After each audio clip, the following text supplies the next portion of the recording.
Well, I was about 15 years old. I was living in Tampa, Florida, and I got interested in beekeeping, actually through the Beekeeping Merit Badge in Boy Scouts.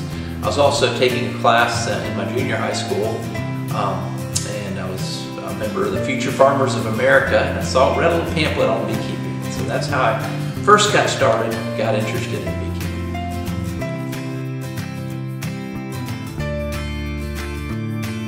Honeybees are really important to agriculture because basically they're one of your principal pollinators in North America. Honeybees pollinate things like pear trees and almond trees. In fact, the production of almonds has increased by about 300 times just by the presence of bees as a pollinator. And of course you have a lot of different flowering plants that rely on bees as the principal pollinator in the U.S. So if we were to lose our bee population through things like colony collapse disorder and some of the other scourges that are upon bees, it can really affect our agricultural products here in the U.S.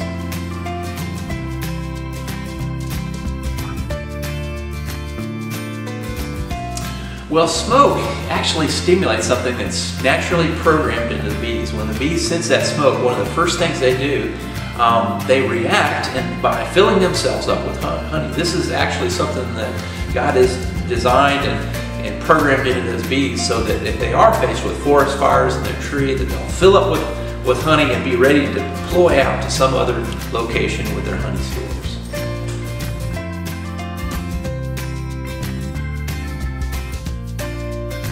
Well, it's pretty easy if you know what a normal bee looks like. And normally, a normal bee is what you would see out in the field, which is a worker bee. That's a kind of a small-sized bee.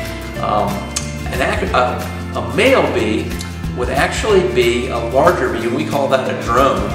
And it's a little bit bigger, has bigger eyes, it almost resembles somewhat of a bumblebee, and it kind of buzzes as it flies around, a little bit louder than a regular worker bee. But the worker bee are all female bees, and the male bee, or the drone, does not harvest honey.